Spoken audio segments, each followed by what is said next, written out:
I'm going to ask you to pull out your phones if you didn't bring your Bible, because I want you to just follow with me a couple of passages. As I'm thinking about tonight and talking with Tom a little bit and Tony and some others, what I'm going to do, it just keeps slightly nuancing a little bit, but it's really an invitation to have you guys kind of step into a thought that has been kind of the center of all of what I've been praying about for the last probably 3 months, if you will. So much of what I'm going to share, I've shared before at Masses, or especially during Holy Week. But Brian used to say you had to invite somebody how many times before they actually came? Yeah. Oh, and you got to hear something 7 times usually before you get it. And I'm still trying to get it. And actually, what I'm trying to do is still work out a way to say this, what I want to share, more and more simply. So flip to Colossians chapter 2, verses 13 to 15. So the goal, if you were at Mass, if you weren't there, let me just recap what I said at Mass. I really think the Lord wants to give us tonight a glimpse of himself that complements the ways we see him, but it fills it out. And I think he wants to really give to us the grace of growing in fearlessness and in confidence in him. I don't have any confidence in me. I don't have all that much confidence in you either. I don't have much confidence in me, but I have a ton of confidence in God. And with him, we can do extraordinary things. So I want to read this passage, and then we're going to come back to it towards the end. So St. Paul writes, "And you, who were dead in trespasses and the uncircumcision of your flesh, God made alive together with him." That's Jesus. This is 2:13. Colossians, New Testament. Paul. If you haven't found it by now, look on with your brother. "Having canceled the bond which stood against us with its legal demands, this he set aside, nailing it to the cross. He disarmed the principalities and powers and made a public spectacle of them, triumphing over them in him," or in his cross. So don't answer this, just think for a second. Who are these principalities and powers, and where did they come from?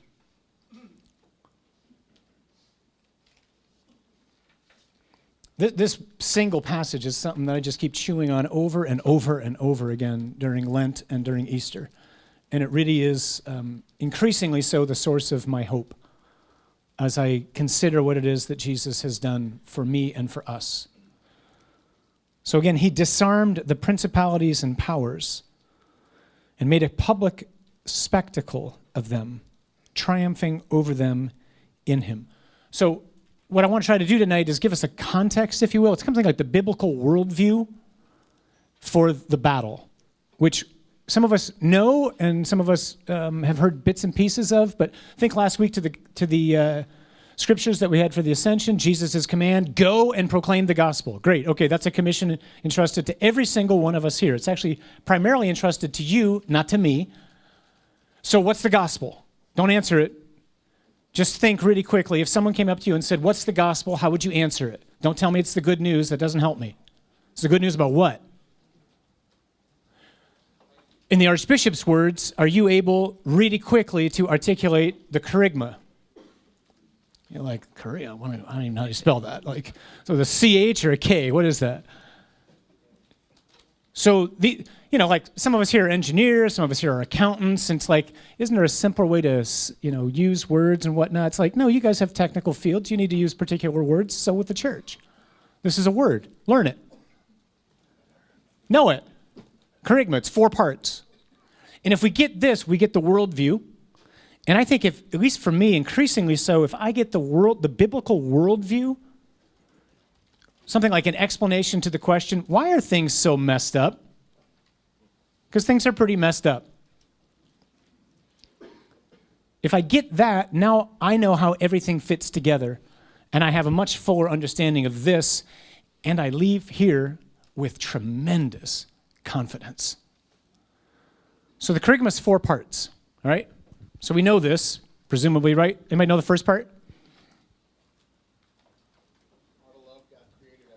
Right, out of love, God created everything. 200 bonus points to the Keys family.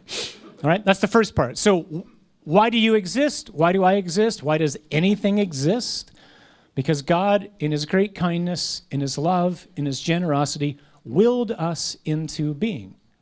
That sounds great. Well, if God's so good, and he's so generous, and he's so loving, how come my wife died? Or my child left the faith? Or I didn't get the job I wanted? Or the diagnosis came back with cancer? Or whatever it is that you and I got going on in our life. Why are things so obviously wrong? That's the second part. What's the second part? No, that's the third part. No, I'm only hinting towards the second part. You're getting ahead of me, bud. What's the second part? Yeah, sin and its consequences, right? So good God, everything he makes out of love. One of the things he makes is the angelic creatures. One of the angelic creatures is Lucifer, whose name means light bearer, who, why, rebels. Jealousy or something worse? Envy.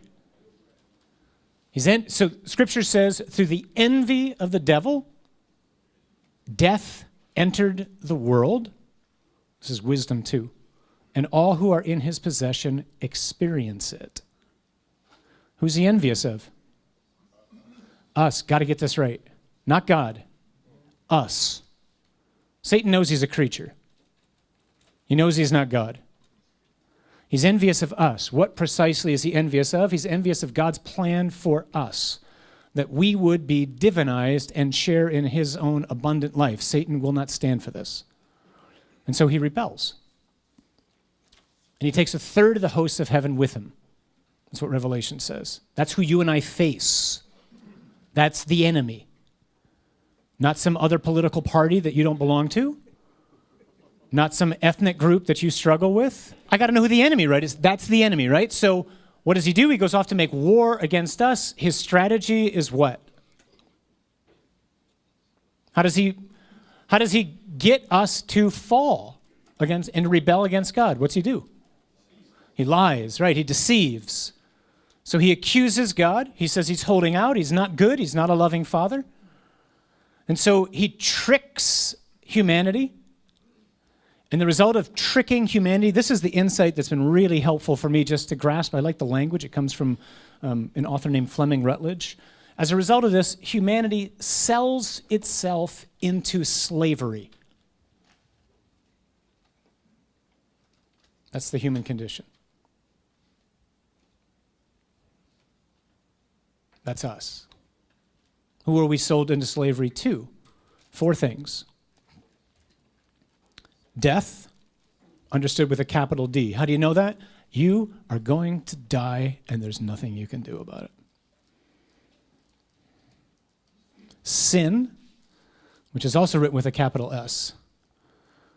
So we tend to think of sin very personally in the sense of like it's things that I do or I didn't do. That's true, by all means. But that's only the secondary understanding of sin. Sin is best understood as written with a capital S. Sin's a power, like death is a power. It exerts its influence on me. It's a lordship, actually. How do you know that? The easiest way I know how to explain that is what Paul says in Romans 7. The things I hate, I end up doing. Anybody relate to that? See in the confessional, right? And the things that I want to do, I oftentimes don't do. Why is this the case? It's the case because of the power of sin. And how many times have you and I said to ourselves over whatever it is that we can struggle with our lives, this is the last time I'm ever going to confess that. I am done with this, right? That's good for a few hours. Could be lust, right? And then you're walking out of the confessional, it's like your eyes caught by the next woman in line for the confessional. You're like, wow, I made it like 3 minutes. So why is this? It's because this has a power. It is a power. It's a dominion. It's a principality. And you and I, this is the bad news. And if I don't understand the bad news, I'm never going to make sense or rejoice over the good news. The bad news is you and I can't win this. You are defenseless against this, and I am defenseless against this. I am powerless on my own, apart from grace, against sin and death. I'm stuck. So it's like the enemy has a chain around my neck. And when he wants to, he just pulls it. A hasty word, an unkind thought, a lustful glance, clicking on the internet, who knows what it is, right? We all know what that feels like. That's the enemy. Third part. What's the third part, bud? Of the kerygma? Right. Christ comes to redeem us. This is the piece we got to get right. So Jesus comes. Why? Flip to Matthew 12. Matthew 12, 28 and 29. He's in a discussion with the Pharisees who are accusing him of driving out demons by Satan. And he says, if it is by the Spirit of God that I cast out demons, then the kingdom of God has come upon you. Or how can one enter a strong man's house and plunder his goods unless he first binds the strong man? Then indeed he may plunder his house. This is why Jesus has come. Jesus has come to, what's the analogy? What's the image that he's using here? The world, sold under, by its own doing, sold into slavery to the powers of sin and death and Satan and hell, are bound now by the strong man, the devil. We are his possessions, apart from God. Our doing, it's our fault. And nothing will change that unless somebody stronger than him comes, breaks into his house, ties him up, and lets his possessions go. That's what Jesus has come to do. Jesus has come to bind the strong man. He has invaded the devil's kingdom by another kingdom which is infinitely stronger. He does it in disguise. So he comes to fight for us. The image that was in my mind on Palm Sunday, which I shared, which I felt like the Lord just helped me kind of better grasp the incarnation and Jesus' life and passion. Think D-Day, think Time Life magazine cover of, 60th anniversary or 70th anniversary of D-Day, 75th anniversary of D-Day next year, right? So you see the soldiers landing, the opening of the landing crafts opening up, and here's these guys with their hard hats and flamethrowers and machine guns, and why are they there? Well, they're not there to see the sights. They didn't come to have some coffee on Champs-Élysées, right? They came to go to war and to liberate people who were held hostage by a tyrant and by his tyrannical, demonic regime. So too Jesus. Jesus did not come to tell stories. Jesus came to fight. But he fights in disguise. He hides himself. He hides himself in flesh. And he's doing this because he's trying to attract the enemy to him. So this sounds silly to say out loud, but this is how a lot of us, I think, tend to look at the passion of Jesus. It's like, man, what a just horrific, unfortunate end to what would have been a really promising life. We kind of look at it almost like we look at the assassination of JFK or Abraham Lincoln or some other great figure. But this is willed by Jesus. This is the whole point. This is why he came. You can't nail God to a cross. You don't have a nail that good. The only way Jesus gets to a cross is if he wants to be there. Why does he want to be there? Because he is trying to attract the enemy to him. The fathers of the church would often say, way back at the beginning, when we would reflect on the Passion, in the first few centuries after the ascension of Jesus, it is only fitting that our enemy, who got us into slavery by deceiving us, would himself be deceived. That's what Jesus is doing. He's deceiving him. So it's almost like if you can picture the evil one standing in front of Jesus as he's dying. The conversation could, who knows, right? But could go something like this. Son, you've done some pretty extraordinary things in your life. You don't sin. That's pretty remarkable. But neither does that woman over there, your mother. And you got a whole heck of a lot of power. But in just a few minutes, you're going to be mine. Because no one escapes death. And so here you are, naked, bleeding to death, totally exposed, humiliated to the nth degree. And I am going to have you. Jesus wants that. This is this image of an ambush predator that I have found so helpful. Ambush predators are creatures who lie very still, camouflaged, so as to attract their prey. And then when the prey gets close, they pounce. Jesus is the, all caps, ambush predator. He is lying still, mounted on a cross,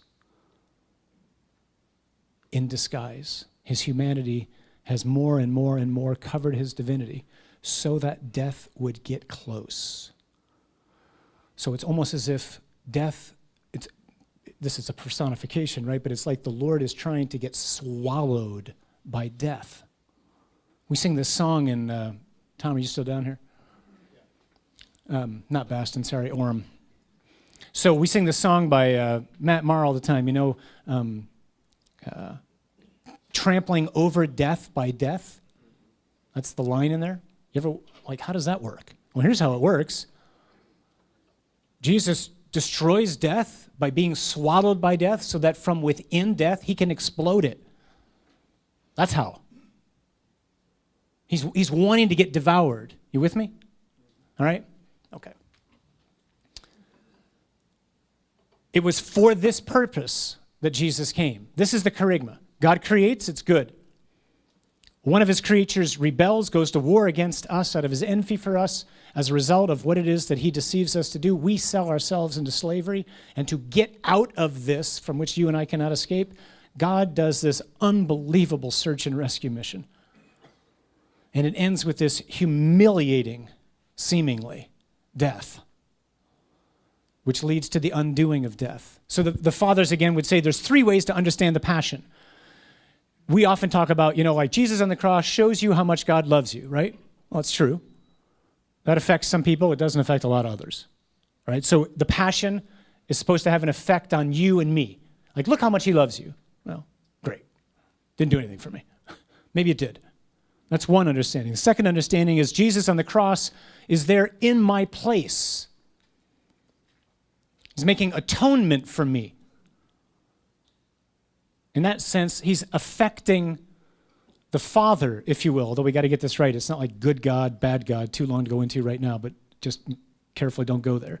But he's taking our place. It's having an effect on the Father. Both of those are true.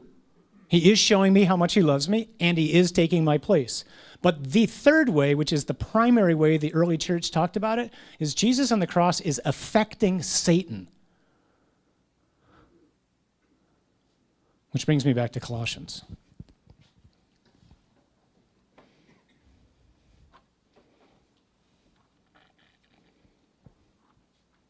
He has disarmed the principalities and powers and made a public spectacle of them, triumphing over them in him. What does this mean? So in the Roman Empire, when Caesar would go off to fight in Gaul, and they would win, they would capture the king of Gaul, and they would bring him to Caesar, and they would cut his clothes off, and he would stand there naked in front of the king, in front of Caesar. And then Caesar would lead a parade back to Rome. And he'd be in the front, surrounded by his soldiers. Behind him would be all the slaves that they had captured. Behind them would be all the spoils that they had taken from Gaul. And lastly, in a cage, stripped naked, chained, would be the king of Gaul, or whoever it is that they conquered.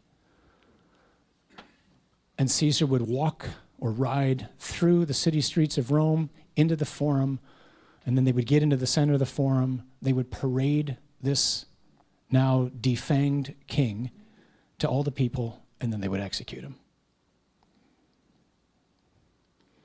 This is what Jesus has done to Satan. He has stripped him. He has no power anymore.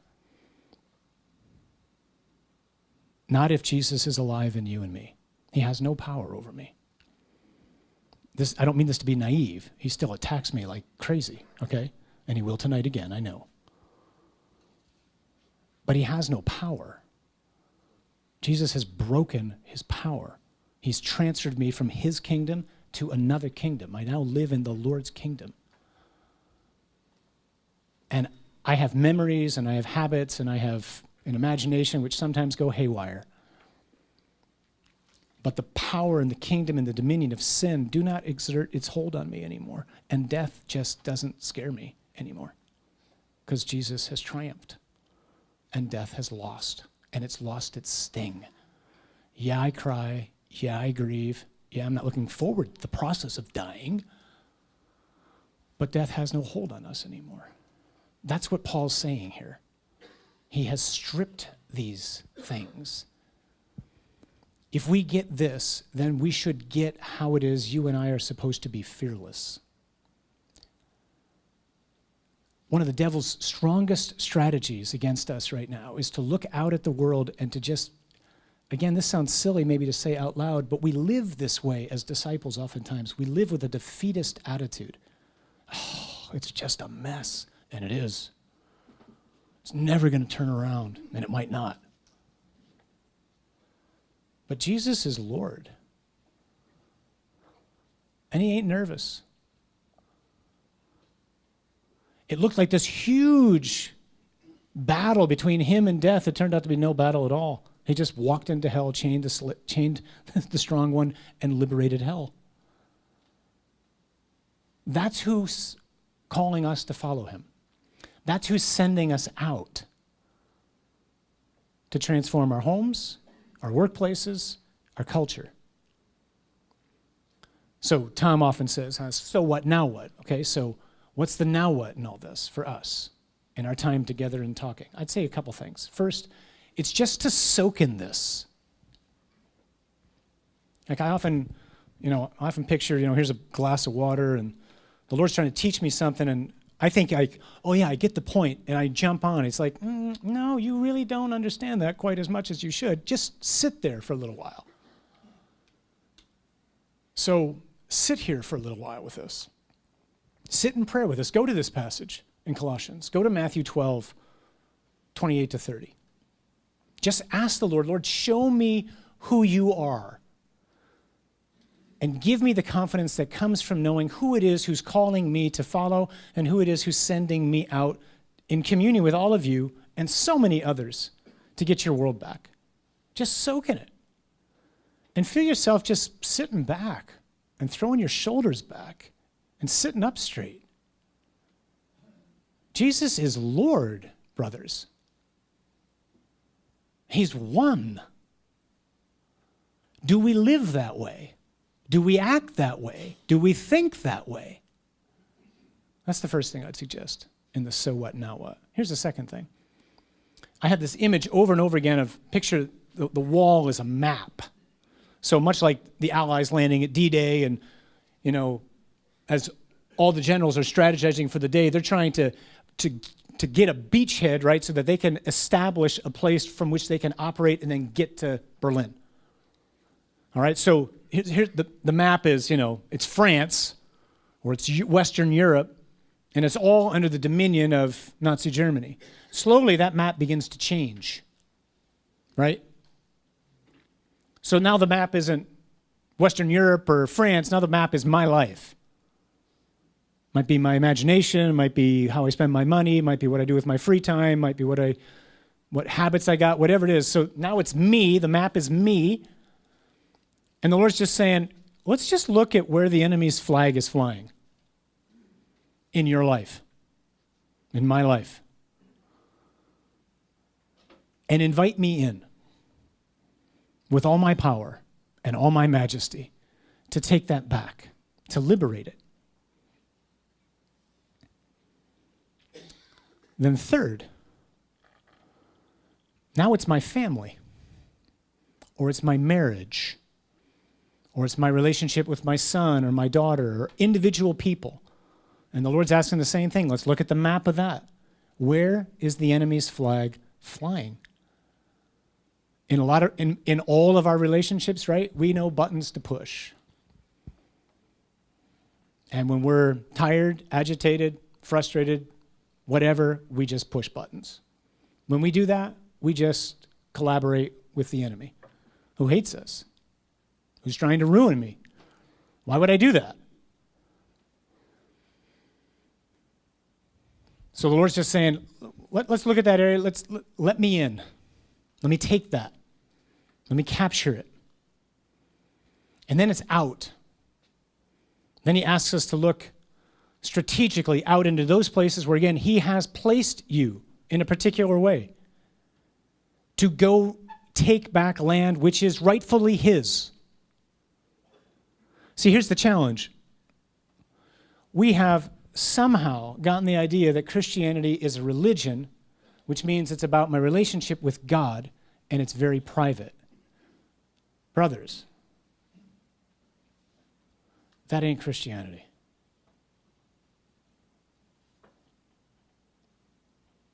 At all. Or it's a really anemic first step in trying to understand it. The purpose of God breaking into the world in the person of his Son, and then the purpose of him sending his Spirit upon the apostles, and the purpose of them evangelizing all the people who've gotten down to us, is that you and I would be means by which every single aspect of the world would get touched by the gospel and be liberated and be made more human. Whether it's in athletics, whether it's in business, whether it's in politics, whether it's in education, whether it's in the care for the poor, whether it's relationships between men and women, blacks and whites, whatever.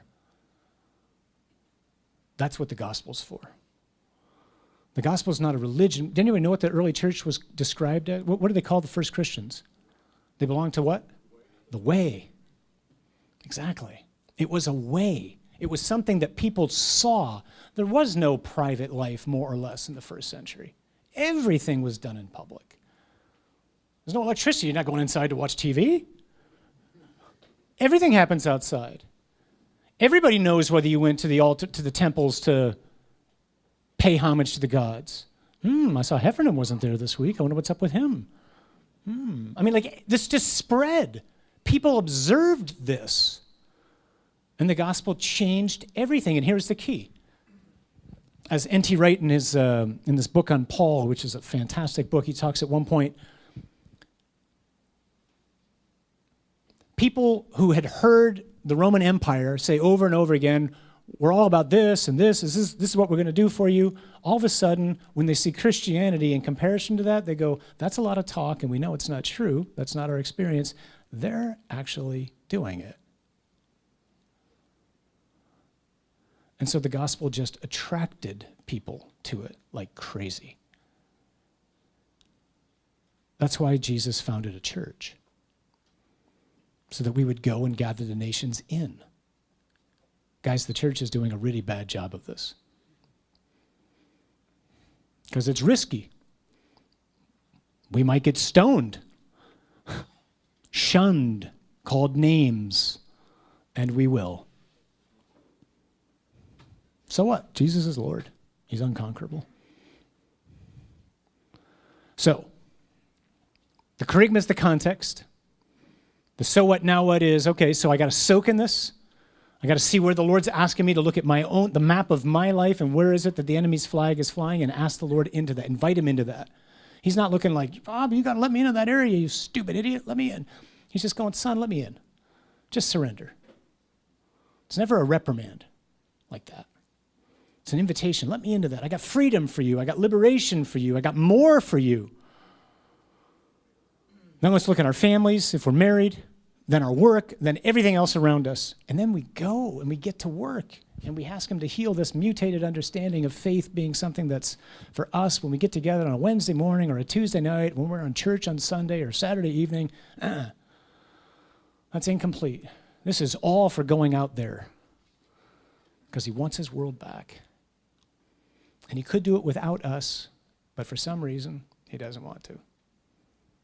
He wants you and me to be involved so that when it's all over, we can sit around and roll up our sleeves and go, Steve, look at that, man.